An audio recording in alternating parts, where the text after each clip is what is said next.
Damon,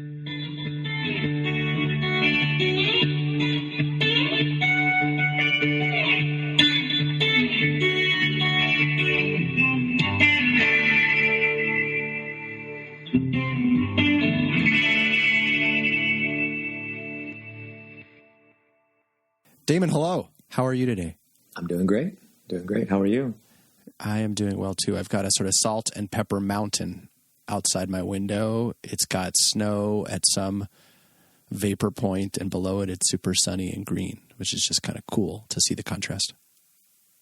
It reminds me of an image from 2 days ago here where I live, where the sun was poking through the clouds and it was dumping snow at the same time. It was one of those juxtapositions that don't often occur, but I found myself gravitating towards spending a few minutes in it. It's sunny, but also extremely white. Right. It's like the fourth layer of a snowman or something like that. Oh. This has gotten very deep. Yes. Does the fourth layer melt, or is it just inside us? It might be in our minds. Today, I want to talk about that. I want to talk about what it means to be in your head and how to get out again. Sound good? Sounds great. So first, let me define in my layman's terms what being in my head means. To me, it means being stuck in small, repetitive, often negative thinking. Basically, I'm not enough. The situation I'm in isn't enough. What I have, what I've done, what I'm doing, it should all be more or different somehow. I think that's a pretty good general summary of where I am when I'm in my head. But do you have a more clinical description of that?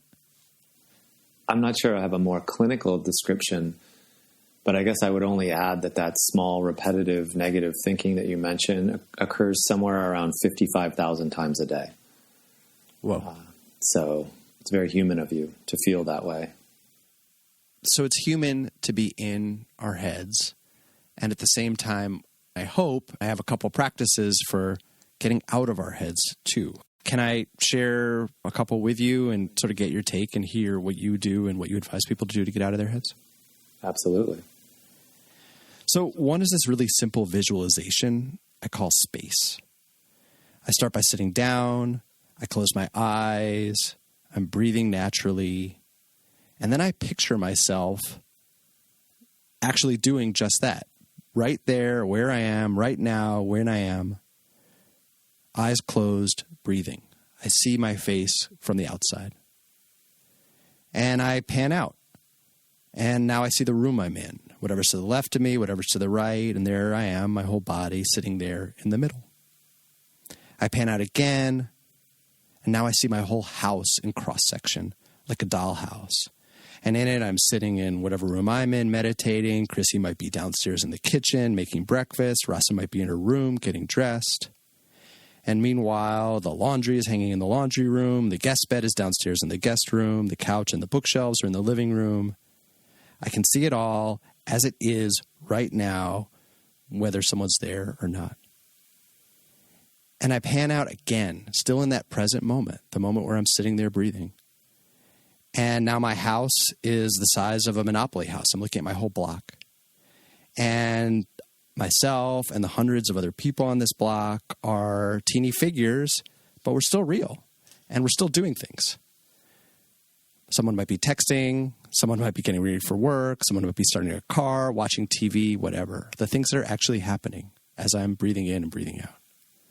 And I keep panning out still in this present moment, visualizing my entire neighborhood, then my whole city, then my whole state, and then the whole country. And by now, my house is long gone from view, much less myself. My city is this teeny dot in my state, which is a little square in the country. And I keep going until the country is one shape in our larger continent, and our continent is one shape in our larger planet. And on that planet, there's, 8 billion of us. There's old people, young people, famous, anonymous, friends, family, strangers I'll meet someday, and people I'll never know. And there's whales in the ocean and wildebeest on the Serengeti and eagles soaring overhead. And I still keep going. And this is still in that present moment. These 5 minutes that I'm sitting here doing this. Until Earth itself shrinks to marble size from that perspective, until our solar system does, until the entire galaxy is the size of a dot. And then even that disappears. And what's mind-blowing to me every time I do this is that it's all true. This isn't some visualization of what I want to happen or a different way of seeing things. It's not a fantasy. All that really does exist right here, right now, at the same time that I'm sitting here. And that's space. It's getting out of my head by literally getting outside of my head, by panning out bigger and bigger until whatever was on my mind is so small, it kind of vanishes by that cosmic comparison. Wow, I'm curious, after those 5 minutes, what's changed about your state?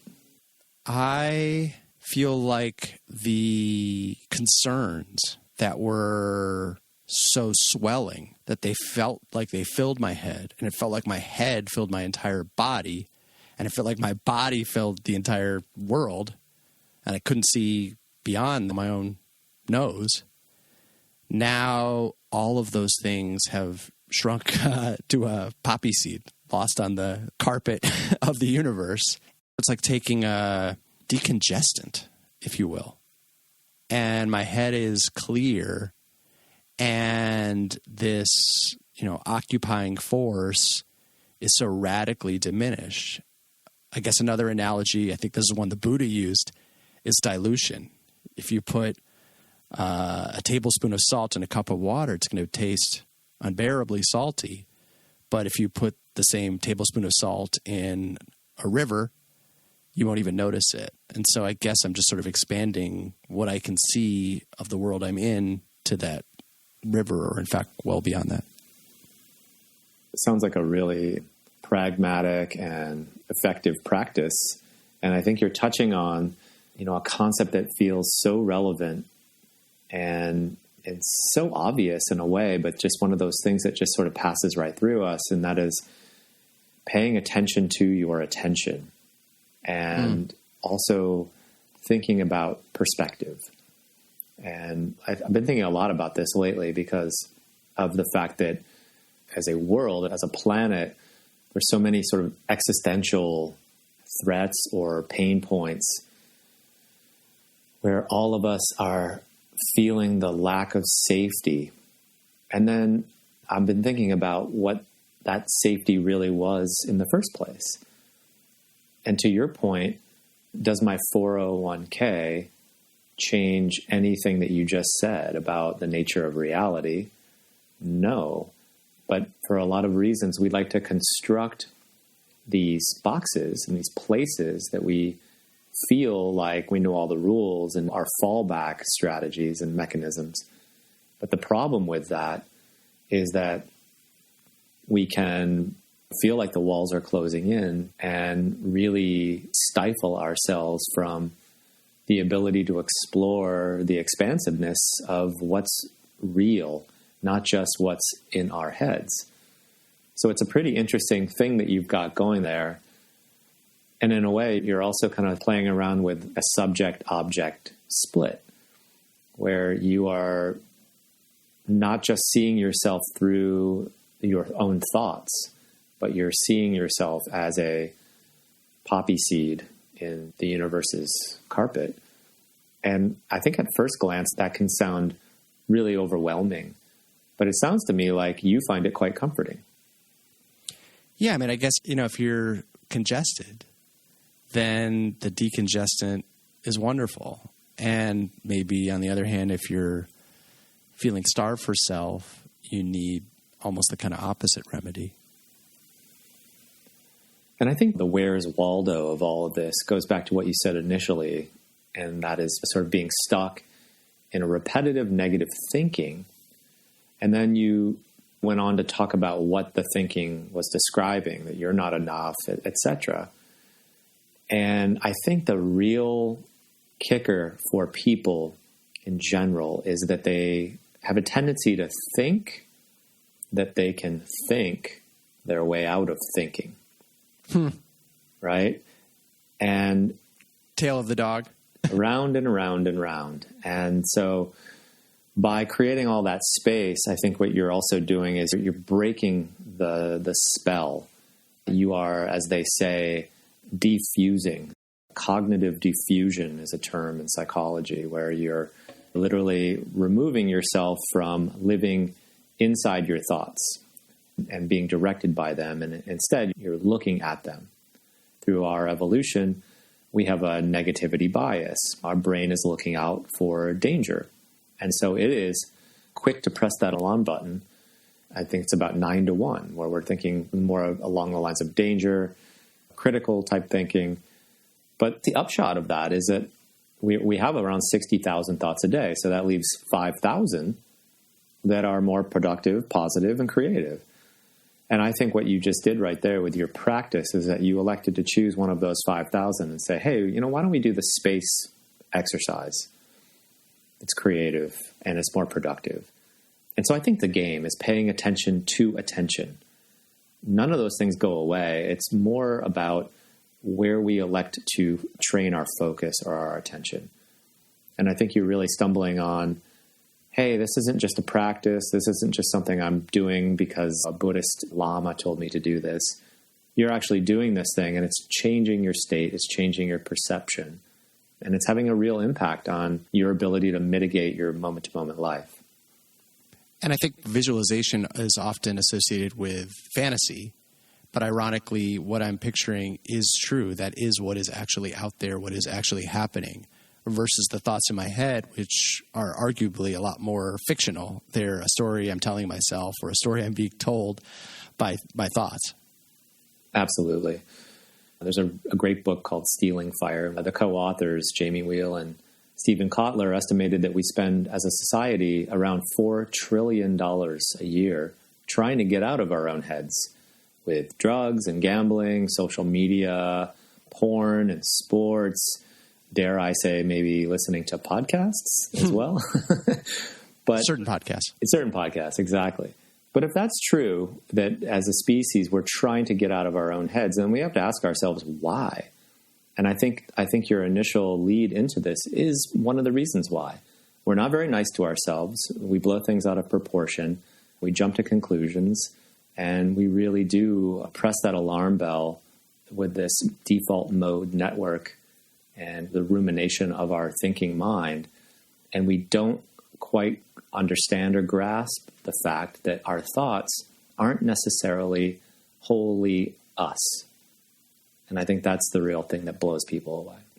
What's crazy is I often get there by the third step, by the point where I've gotten big enough that I'm hitting other people and what they might be thinking or feeling, even my own wife and my own daughter, because they have something they want to do and they have something on their mind. And I cross the street to the neighbors at a certain point. I don't usually even have to get out of the neighborhood before I realize, gosh, there's so many thoughts. Could mine be the only one that is truly valid and urgent? Or are these all, happening at once and we're all kind of under a shared burden, if not a shared delusion? Again, a really smart and great practice. I believe the man's name is Douglas Harding. And the concept or theory is on having no head.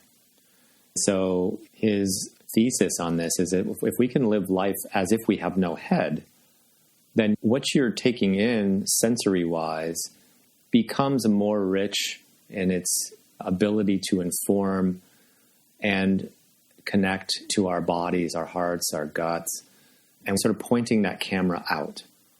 Because when we point the camera back, it goes straight to our head.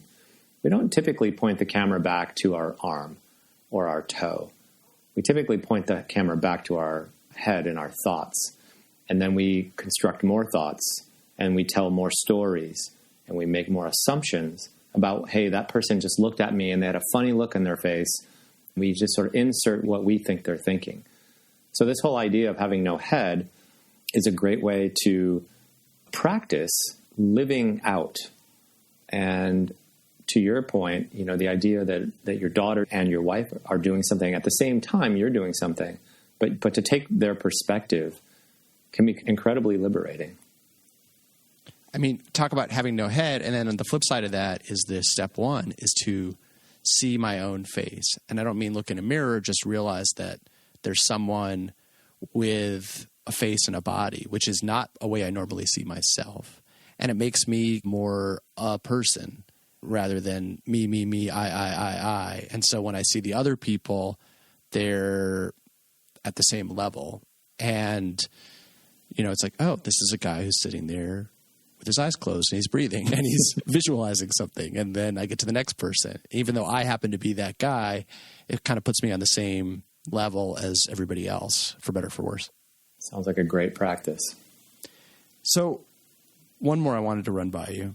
Mm-hmm. And this is a little bit more bodily, and it's question-based rather than visualization-based. And I call it toe, hip, elbow, chin. And those are basically the 4 question steps. So when I'm in my head, when I'm comparing or judging or self-judging, I stop and I do kind of a philosophical body scan with some simple questions. So first question, does my toe have a problem with this situation? No, probably not, usually, is the answer I get. Then I'm like, does my hip have a problem with this situation? No. Does my elbow have a problem with, my taxes or the person driving in front of me a little more slowly or the shopping item that they seem to be out of stock? No, not my elbow. Does my chin have a problem? No. So who or what has the problem if that alarm bell's going off? There's a problem, there's a problem, there's a problem. And I answer immediately, my brain. It's obvious, my brain. Okay, my whole brain? Every single part of it? And then it's like, well, no, a lot of your brain's doing other things. Okay, so it's a part of my brain. And at this point, I'm kind of smiling because it just starts to seem so silly. It's like my whole sense of myself and my place in the universe is determined by some finite but indeterminate combination of squishy gray and white matter. And that squish is enough of myself to say all of me should be, angry or ashamed or joyful or proud. And I just ask, why trust some brain pieces? Why not my toe? Why not my hip? Why not my elbow? Why not my chin? Or if those don't seem important enough, why not my lungs that I, take every breath in and out with? Or why not my heart? Those are the things that if they don't work, I'm not alive. And again, that I find really transformative, but in a sort of different way. And I wonder if you could tell me what is happening when I'm asking those questions and kind of getting those answers. The frame that I feel like this fits through is more along the lines of critical thinking. What you're doing right there, you're creating and practicing the ability to kind of engage in this reflective and independent thinking as opposed to the reflexive alarm bell, the amygdala. If you think about some of the main concepts of a person who can sort of adeptly use critical thinking is to identify and evaluate arguments. So in this process, your instinct is to make this argument, but then you evaluate, why am I making this argument? And then you detect some inconsistencies or potentially some mistakes in the rationale. And by doing so, now you're starting to kind of distance yourself. You're no longer kind of trapped inside the argument, but you're outside of the argument now looking at it. And then you systematically went through different body parts to see if you could solve the problem with your toe, your elbow. And it turns out the answer is no. I cannot corroborate the case from my toe or my elbow or even a part of my brain. And then at that point in time, you have the space. Coming back to that word that you started with, space. You have the ability to insert your own beliefs and potentially your own value system into that space. And now your perspective of the situation has shifted. And I think that's something that's underrated with these types of exercises. You hear the old model, like 10,000 hours. It takes 10,000 hours to become an expert. Well, you can make a state change in the matter of minutes. 2 minutes it took you to do that exercise. How you are literally framing a problem or a situation in the world around you has shifted, or maybe has become more spacious, or just withered away. And so it's a potent type of exercise to use. The tricky part is that a lot of people don't use things like this because once you're trapped in sort of that thinking spiral, you don't want to do this exercise. Yes, it's a habit. It's like, I mean, I think we've talked about this before, but there's the old issue of, do I have a problem? Well, let me get some exercise, let me drink plenty of water, and let me get a good night's sleep. If I still have a problem after those things, let me try to solve the problem. Otherwise, maybe I just needed to move my body, hydrate, and rest. And what this is the sort of 20-second version of that. It's like, do I have a problem? Well, let me see. Does all of my parts have a problem? Do any of my parts, other than this sort of thought, have a problem? Exactly. So how do we habituate? How do we change the instinct? And, you talked about space on a grand level. I'd like us to think now about space on a microscopic level. There's a stimuli that comes in before we just go into the reaction echo chamber that typically happens. Is it possible to take just a little space before we react? And if we do take a little space, potentially we can respond. So again, this is kind of a game of millimeters that we're talking about. It's like a habit sandwich. There's going to be the stimuli, which is the bun. And then there's the habit in the middle, which is the meat. And then there's the kind of the feeling we get afterwards, which will be the bottom layer, the other bun. And really what we're saying, and what I think is effective about your strategy and your practices, the stimuli didn't change. And in a lot of ways, the payoff that you get didn't change either. But what you inserted in the middle changed. And just merely by inserting something different in the middle of that hamburger or that bun, you can quite seriously change your reality. You've guided me through situations where I'm having an emotional experience, and you ask, where do you feel that in your body? And this seems a little different than that. It's sort of going to a part of my mind that seems like it's speaking for all of me, or is me. Are there other ways to tap into our bodies to get out of our heads? I suppose exercise is the most obvious and immediate example. Absolutely, there are. And a field now that's really kind of taking off is this field around embodied cognition. And sort of the buzz phrase is, your body is your mind. There are nearly as many neurons in your heart and your gut as there are in your brain. There's some real practicality to thinking about your body as collecting information, data centers. So that's number one. And moving your body, of course, is definitely something that we can do. But there are more stealth ways potentially to be thinking about this. Let's say, for example, if you wanted to jump on the treadmill, are you moving your body? Yes. But if you're on the treadmill and you're watching CNN, you are still trapped in your mind. Whereas if you were to go on a hike that, say, for example, had uneven ground, and you had to be mindful of every step you took because you had to thrust into the present moment, you're no longer ruminating on the issues that are going on in the world. You have to be right there. So you've sort of put your body in a situation where it had to be, where you had to drive your focus into the deep now, as I would like to say it. And when you cultivate that state, you are now setting the intentions to change the neuroelectricity and neurochemistry in your brain. And in a way, we're cultivating the state of flow, which is quite literally what it sounds like. And everything flows together.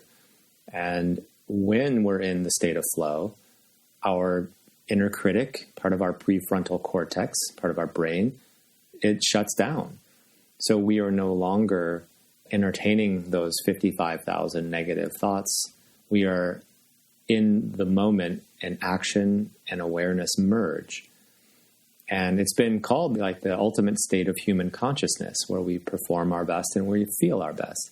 And it's not just for athletes. Flow can happen taking a hike. It can happen in a good conversation. So I would say, move further, thinking about the body. How can we use movement, breath practice, even vision to help cultivate the conditions and sort of stack these activities to allow us to enter into this type of flow state? I'm picturing a microphone that has somehow been given to the brain, or a particular thought in the brain, and somehow it gets to do all the speaking. And the space exercise is about getting a lot of space away from that speaker till it is dim to silent at the distance of the cosmos. And the body exercise that I said next is more like passing the mic and saying, okay, well, this person's had what they have to say. What do you have to say? What do you have to say? What do you have to say? What do you have to say? And realizing, well, maybe there's actually not consensus around the kind of panic or the punishing negative feeling that was the only voice that was heard before. I think your example is exactly in line with this type of thinking. If you're using language to try to reason with the brain when it has already been convinced of its rationale, it's a losing argument. When we argue, we're all convinced that we're right. And typically, the point we're trying to make is to corroborate our own sense of rationality and truth. So we need to go to the deeper, more emotional, non-thinking part of our being. And that's true within a negotiation between two people, but it's also true in this case with yourself. And that's why at the beginning I said people try to think their way out of thinking. And it just doesn't work. We've already convinced ourselves, at least in our thinking mind, of what we believe and why we believe it. So if we're trying to explain that in more thinking terminology, we don't stand a chance. So you're absolutely right that strategies that kind of go around the edge are much more effective, and we have a much greater chance of actually making a state change, which ultimately will change the way we're thinking. And that's actually, I think, the most important point. Instead of changing the thinking, change the state. And the state can be changed through these exercises that you're talking about, and they can be changed through some of the exercises that I'm talking about with more of this embodied cognition. And then once the state is changed, the thinking typically can then open up. We create that space, and often we can see that, we were sort of thinking our way in a box. One of your activities made me think about this as well, is that when you ask the right questions, you have a chance. So your questions were, does my toe have a problem with this? When you started to do that body scan within that framework, you're asking the kind of question that the brain is saying, what's he getting at here? And you didn't just go straight to the problem. And so that is another strategy that really underlines how we can be effective with getting out of that small negative mind, asking the right questions. And your model works for you. I would just say to our audience, become creative around how to ask these types of questions, but thinking about the models that we're sharing right now as the frame that you then can insert your own language in so that it lands for you. Big picture, being in our heads, getting out of our heads, what is your kind of overall take on what we've talked about or what we haven't talked about? I think the big picture is that thoughts are not the problem. It's hooking to thoughts and living through thoughts that becomes the problem. We'll never get away from thinking. And in fact, thinking can be quite marvelous. It's more of training ourselves to be selective on what it is that we do think. And that's why some of the work needs to be front-loaded. What do we value? What do we want? Instead of thinking about to-do lists, I feel like it's important for us to think about to-be lists. And when you set the intention for how you want to be, no matter what then comes into any moment in time in your life, you have sort of cultivated the conditions to be a certain way. I wake up in the morning and I say to myself, I just want to be really supportive today. Then no matter what happens to me today, if I'm living through that lens, then I've sort of set that intention, and then I can improv off of that. And so I think that it's underrated to set intention. I think people think too often that they have to improv the moment, and they become affected by the situational examples and things that we're going through in the moment. Another assessment that I typically like people to try, it's free, it's called a Values and Action Character Strength Assessment. And it's rooted in a lot of peer-reviewed research through positive psychology. And the basic frame of this is that through this assessment, we'll get a list of 24 character strengths. And the thing is, we all have all 24 of these, but we do have our go-tos. We have our top 3, top 5. And it can be really effective in the context of what we're talking about now, because it does allow us to separate and do a little bit of that split from subject and object. So, for example, if one of the character strengths is hope, and in a situation that we're in, instead of trying to problem solve it or troubleshoot it, we could say, what would hope do right now? And that creates a new narrative. And it comes back to this idea of asking the right questions. We create some space and get out of that little echo chamber that we're stuck in. What would hope do? What would supportive do? It's brilliant. Talk about not having to do 10,000 hours. It's like I can write one word on an index card at the beginning of the day and sort of take it out and be like, oh yeah. Or just leave it at the bedside.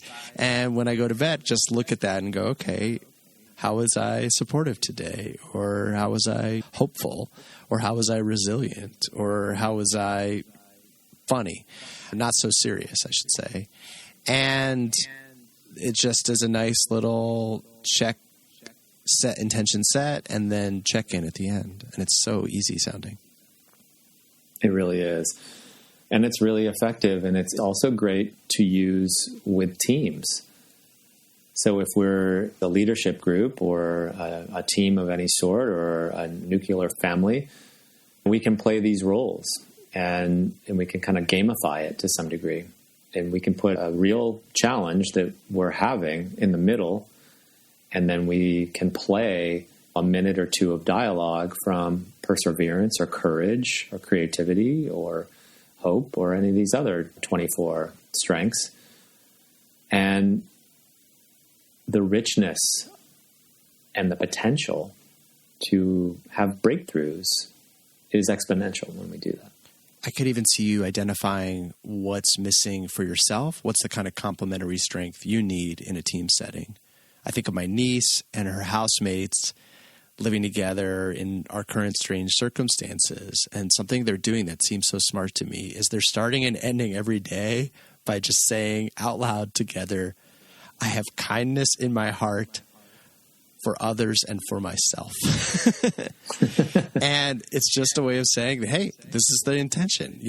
We're not in normal times. Maybe it's time to let go, or at least expand to that sort of third step of the space exercise and see where other people are coming from. And then turn it back, most importantly, to yourself. And so we don't have to do an assessment to see what we have. We can also do an assessment to see what we need.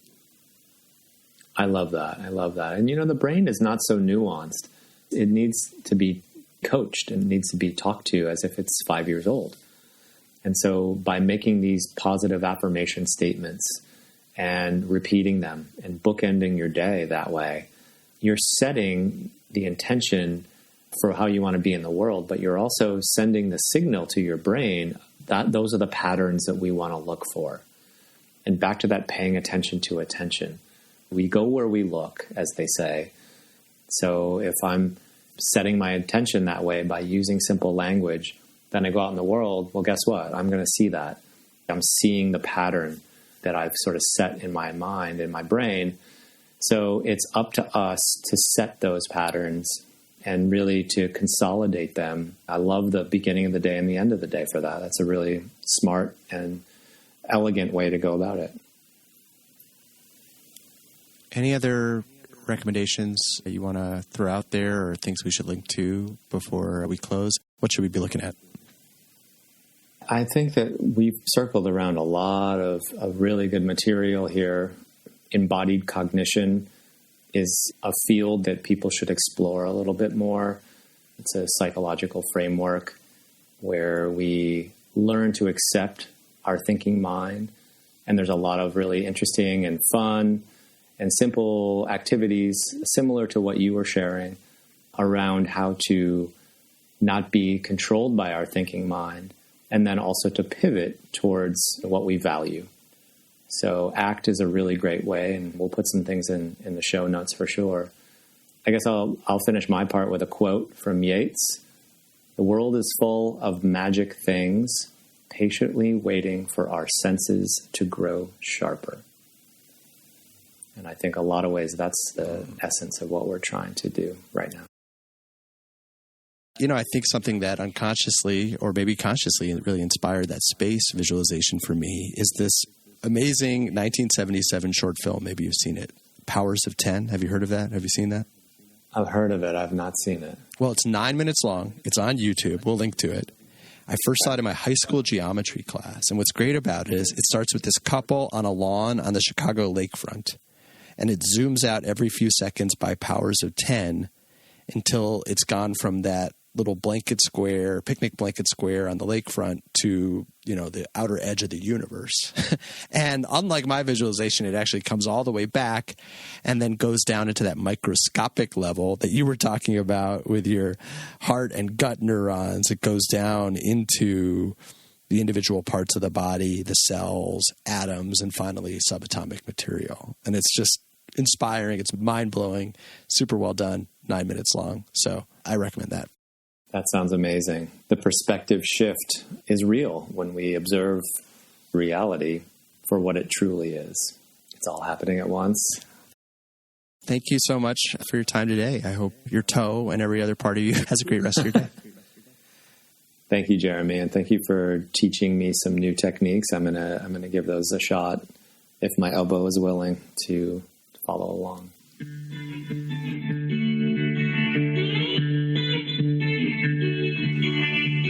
Stimulus and Response is hosted by Damon Valentino and Jeremy N. Smith and produced by Matt Mullins at Black Rooster Productions. Please rate, review, and share the show. And please join us next time for another stimulating exploration of the best parts, the best ways of being human.